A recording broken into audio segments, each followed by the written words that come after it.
amor e responsabilidade.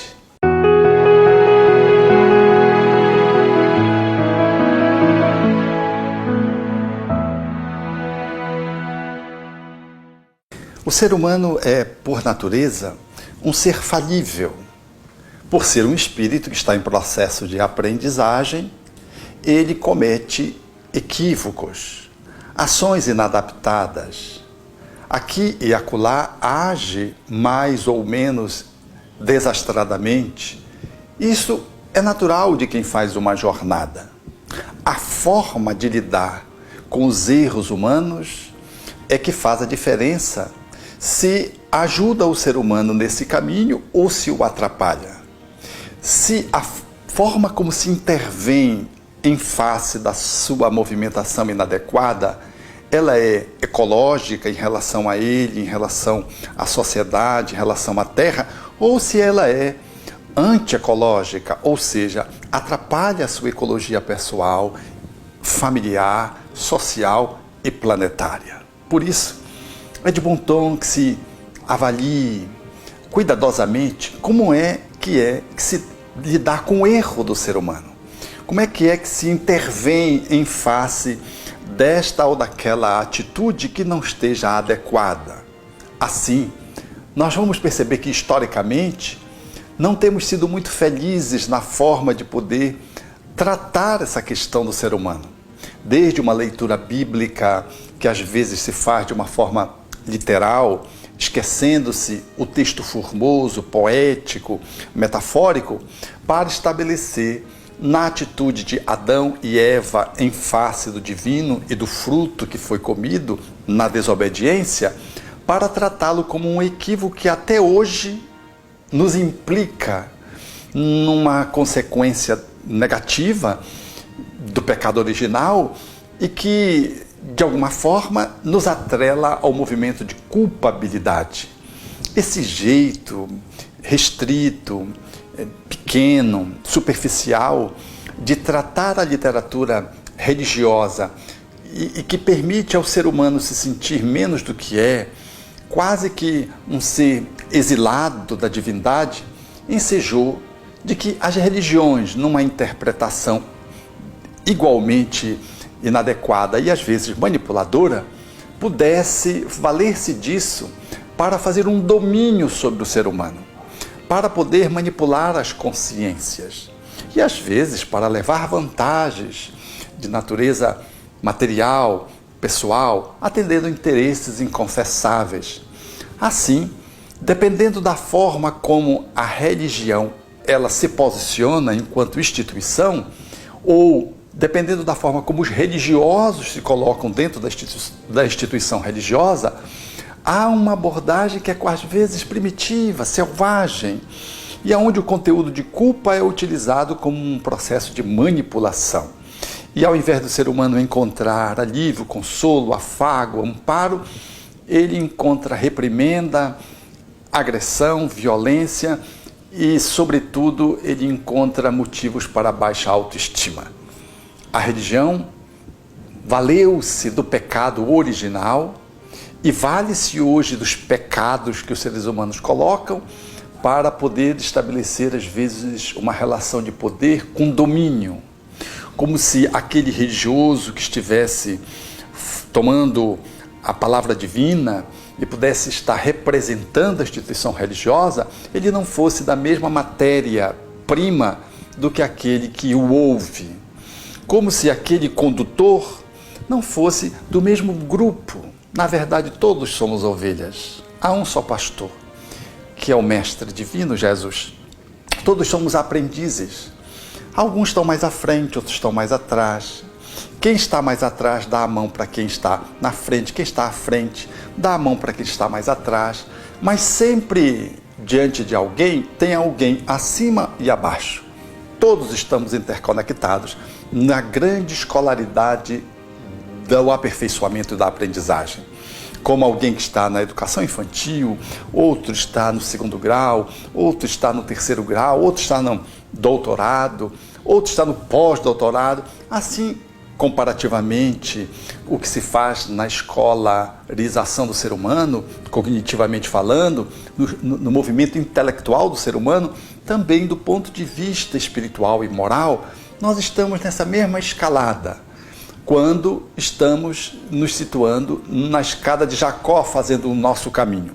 Então é de bom tom avaliarmos que a nossa história não tem sido muito favorável a ajudar o ser humano a lidar com seus erros, porque a par da religião e contaminada por ela, essa religião ancestral, essa religião medieval, centrada numa teologia às vezes muito crítica, muito amarga, muito azeda, ela derivou também daí uma influência familiar.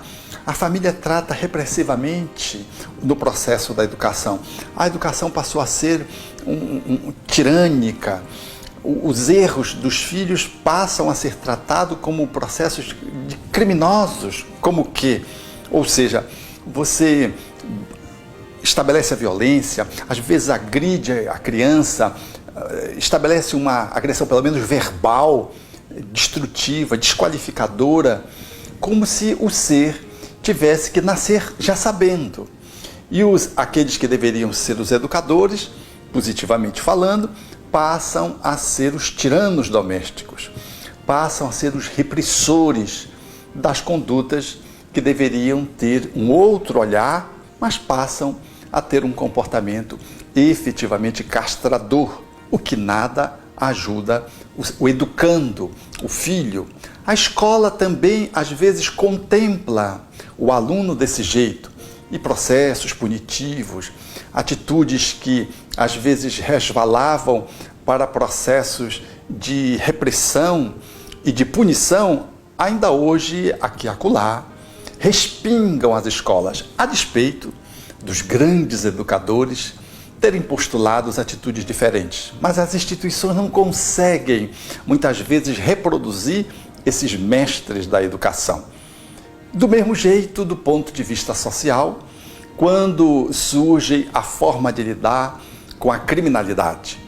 A nossa gestão governamental, policialesca, a nossa instituição militar trata o criminoso como um revel, trata como alguém que precisa efetivamente ser molestado pela forma como se estabelece, pelo menos no nosso país, esse jeito com que a política carcerária trata o infrator, o detento.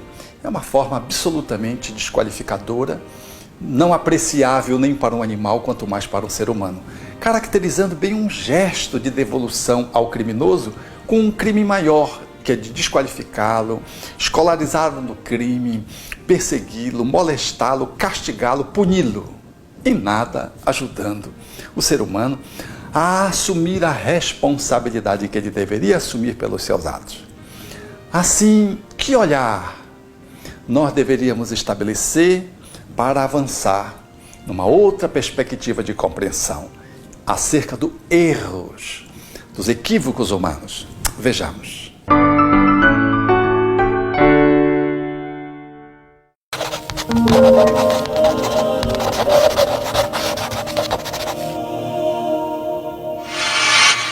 Lembra-te assim, Chorei, a verdade não permitas que o veneno da condenação o amor é a te própria assome a boca. doente, Chorei ao ama desta desta forma.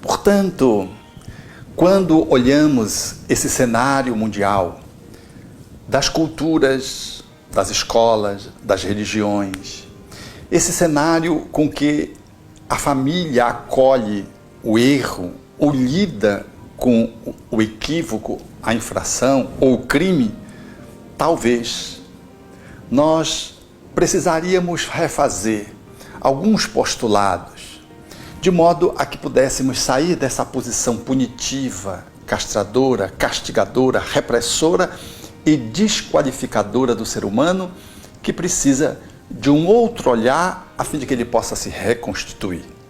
Nessa perspectiva, quando analisamos as escrituras sagradas e quando observamos a expressão de pecado, que é uma expressão muito usada do ponto de vista religioso e fora dele, nós vamos perceber que a palavra pecado se reporta a alvo, acertar o alvo ou errar o alvo, numa linguagem absolutamente coerente com a visão pedagógica do divino, que fala em a lei da natureza, que se nós fazemos uma movimentação inadequada, sentimos um desconforto, experimentamos um sofrimento, caracterizando que a nossa movimentação não está adequada. E o sofrimento e desconforto é uma forma alternativa que a própria lei da natureza nos enseja de fazermos o correto, de acertarmos o alvo. Se fechamos a porta e batemos o dedo, passamos a considerar uma melhor posição, postura, um melhor cuidado quando fechamos a porta para não batermos o dedo. A dor no dedo não foi uma punição cósmica, é da própria lei que a dor no dedo refira-nos a melhor atender à necessidade de como nós lidamos com as portas, com as gavetas. E a partir daí, quando aprendemos, não incorremos no mesmo erro e não experimentamos a mesma dor. É assim a lei da natureza. Quando damos uma topada, o mesmo fenômeno se dá. A dor no pé fala de termos mais atenção quanto os degraus, quanto os buracos, quanto os obstáculos. Os obstáculos, degraus e a dor propriamente dita não representa Deus nos punindo. Representa que o nosso próprio corpo tem uma sensibilidade neurológica no dedo da mão, no dedo do pé, para nos assinalar que precisamos andar com cuidado, com atenção, com consciência, para que não soframos diante dos obstáculos que se antepõem na nossa movimentação humana. Assim é as leis de amor que nos regem a existência. Quando nos comportamos inadequadamente e transgredimos essas leis humanas, morais, não físicas, que também são divinas, nós sentimos desconfortos, dores na gente e promovemos também no outro. O desconforto, a dor, chama-nos a atenção para que possamos melhor observar a nossa atitude, o nosso comportamento, a nossa interação com o outro. A dor e o sofrimento é uma chamada de atenção, não é um modo castrador da divindade. É um jeito de dizer, esse jeito precisa ser revisto, não está adequado. Assim, nós vamos, através dos nossos comportamentos, em avaliando-os, perceber se nós estamos acertando o alvo ou não. Ou seja, se a nossa chegada está invasiva, se nosso distanciamento ele é excessivo, se a nossa fala ela constrói ou ela destrói, se a nossa forma sentimental de expressar-nos em relação ao outro representa uma sufocação, ou se ela, por estar distante, se revela fria, glacial. Esse jeito de nos movimentarmos através de uma análise nos permite aferir pelo desconforto, pela dor ou pelo bem-estar que sentimos, se está adequado ou não está adequado. Quando não está adequado, erramos o alvo, entre aspas, pecamos, ou seja, se acertamos, acertamos o alvo. Tudo está correndo bem. Logo, é assim que funciona de acordo com as leis da natureza. Deveríamos imitar o divino nessa circunstância, quando olhássemos para o doente, para o aluno, para o filho, para o detento, para o religioso que cometeu o erro. Quando olhássemos para esses que estão sob a nossa guarda ou sob a nossa ingerência, deveríamos ter esse olhar, o olhar de que alguém errou o alvo. O filho, por exemplo, fez uma movimentação inadequada e precisa aprender. Se tem 5 anos, a minha análise vai em função da sua idade e a gente vai lhe ensinando. Não podemos espancá-lo porque ele derramou água sobre a mesa, espancá-lo verbalmente, muito menos fisicamente, porque ele não sabe, ele está aprendendo. Ensinamos-lhes a tomar mais cuidado, a pegar não só com uma mão, com duas mãos o copo. Mostramos que o ato da água ter caído foi a sua insegurança, foi que ele não segurou direito. Nós estamos lhe ensinando a acertar o alvo. Aquela atitude, aquele erro, o ter sujado a mesa, ter deixado cair a comida, é apenas ensaios para o aprendizado. O mesmo olhar para o aluno que não conseguiu aprender a lição. Deveríamos ensiná-lo de um outro jeito para que ele pudesse aprender. Ele é o ignorante, que precisa de um mestre apresentando uma outra alternativa de aprendizado. Ele simplesmente está dizendo, pela sua incompreensão que lhe gera dor, de que ele não acertou o alvo, de que ele não conseguiu entender a lição, a matéria que está lhe sendo ensinada. E cabe ao professor se fazer melhor expresso, sem desqualificá-lo, sem chamá-lo de analfabeto, de burro, de ignorante. Mas sim, é o aprendiz, que precisa aprender.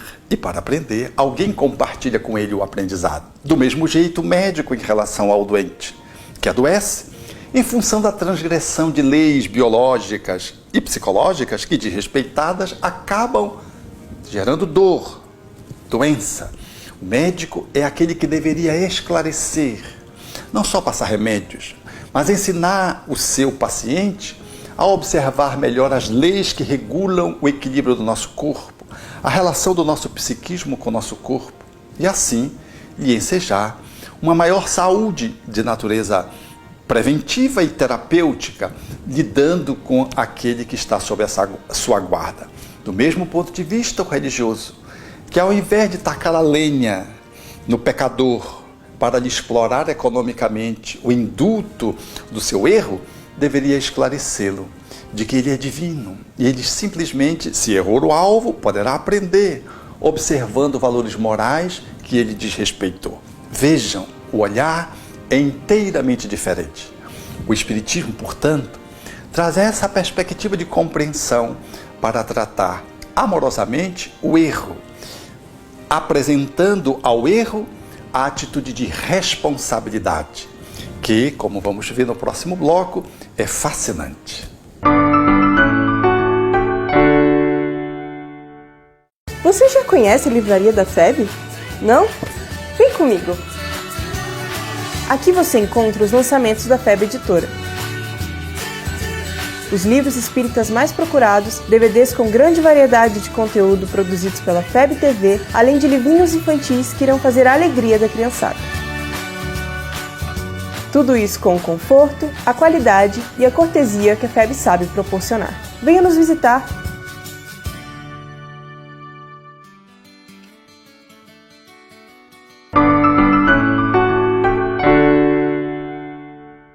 Portanto, o Espiritismo traz um olhar para o equívoco, para o erro, que aponta na direção da responsabilidade. A proposta espírita é da educação. Formatar caracteres novos, um novo conjunto de hábitos, um jeito mais adequado progressivamente de se colocar no mundo, em relação a si, em relação ao outro, em relação à terra. Essa atitude de responsabilidade, ou seja, a arte de dar respostas habilmente, o Espiritismo nos concita e nos esclarece, fazendo-nos entender de que quando nos equivocamos, na maioria das vezes, é para que possamos, em sentido dor, aprender a fazer o correto. E a melhor forma de ensinar é poder demonstrar, exemplificar, esclarecer, para que o desconforto não seja tão danoso, para que a dor não seja uma dor doída. Porque se o aprendiz, por negligência, por rebeldia, por manipulação, insiste no erro, ele sofre uma dor doída. Essa dor doída, ela está consagrada como uma alternativa do ser humano pedagogicamente aprender pela dor aquilo que ela negligencia conscientemente pelo amor. Mas mesmo nessa situação, essa dor doída, ela não é punitiva, ela não é para desclassificar o aprendiz, o aluno, o filho, o religioso, o adepto da religião, não. Ela é para que possamos entender de que o universo cósmico é regido por leis harmônicas E quando nós ensaiamos nos integrar a esse grande concerto, nós o fazemos por ensaio. E os erros nos servem apenas para aprender a fazer o certo. Mas se nós insistirmos em sermos dissonantes, aí surge a dor doída, fazendo-nos entender que é da lei do progresso essa integração com o divino, com a natureza divinal que está em nós, que está no outro, de modo que possamos todos participar equanimemente do grande concerto da criação. Não há, na parte do divino, segundo a perspectiva espírita, nenhuma atitude que possa ser desclassificadora, punitiva, castigadora, de relegar alguém para o inferno perene, ou de alguém como sendo imprestável, irrecuperável. Essas palavras não existem do ponto de vista filosófico para o espiritismo. Todos somos aprendizes na escola, somos doentes na direção da cura, somos alunos de uma determinada agremiação de estudo acadêmico, somos filhos que vamos aprender gradualmente a cidadania e o bem, somos, enfim, servos do campo, do ponto de vista religioso, infiéis, aprendendo a fidelidade. Todos, portanto, estamos num caminho de crescimento, num caminho de iluminação. Por isso que a proposta espírita de lidar com o erro, ela obedece a dois aspectos fundamentais. O erro como um processo de ensino-aprendizagem que nos fala dos ensaios, acertar o alvo, e um erro que se mostra naquele que insiste em tentar ludibriar as leis cósmicas, que por rebeldia, conscientemente, por rechaço às leis cósmicas estabelecidas, insiste em fazer de uma forma a transgredi-la. Esse segundo erro gera uma dor doída. O primeiro gera uma dor de desconforto. O segundo gera uma dor ácida, que também tem o objetivo de trazê-lo de volta ao caminho reto ou ao grande concerto universal da criação. As duas formas de se colocarem no mundo têm intensidades diferentes, mas todas elas são pedagógicas. A primeira é apenas um desconforto. A segunda é um desconforto doído. A primeira é o aluno que vai aprender uma lição. A segunda é o aluno que repete uma lição. É como uma bexiga cheia que tem-se vontade de urinar. É um desconforto, mas não representa nenhuma punição. Você urina, sente conforto, alívio, bem-estar. Mas se há infecção urinária, o processo é diferente. Você sente um desconforto que precisa de um novo trato, de um novo olhar. A infecção urinária, na bexiga, significa dizer que a sua micção está profundamente alterada e precisa de tratamento. Logo, quando olhamos bem a natureza, para os seres humanos, religiosos, filhos, o detento, o aluno, nós estamos diante daqueles que estão fazendo um aprendizado ou estão fazendo um reaprendizado, ou seja, foram infeccionados pelo orgulho, pelo egoísmo e agora experimentam uma dor doída para aprenderem a fazer o correto. Mas mesmo nesses segundos, nesses que estão na resistência, mesmo consciente de seguir a lei de amor, a proposta cósmica é da reeducação. Jamais da punição, jamais da agressividade destrutiva, da desqualificação, porque todos somos ovelhas que estamos na direção do Criador. Não há pecado capital, há pecado contra o Espírito Santo, numa linguagem evangélica, significando que é o pecado que eu cometo conscientemente, por querer ser Deus, querendo alterar as leis divinas, me insurgindo contra as leis cósmicas. Eu já sei, mas reajo.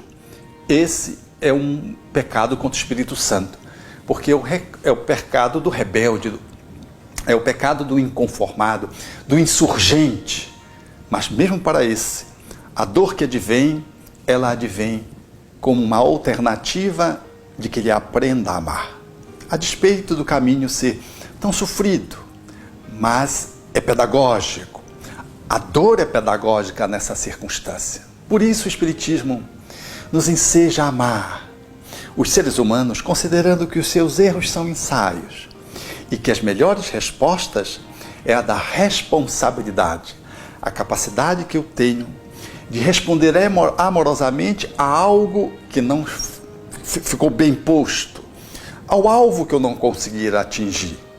E se eu insisto, como um rebelde, em querer fazer alteradamente, mas dia menos dia, a dor assinalará de que eu deveria agir de forma mais responsável para que eu possa me reharmonizar com o divino, harmonizando-me comigo mesmo e com o outro, e assim aprendendo aquela lição em que eu recalcitro, resisto em poder a acumular, em poder a aprender, em poder a incluir como um patrimônio do meu ser no processo evolutivo inevitável a que todos estamos consagrados. Por isso, amor e responsabilidade é a proposta fundamental do Espiritismo. Nada de amor e remorso, amor e culpabilidade tóxica.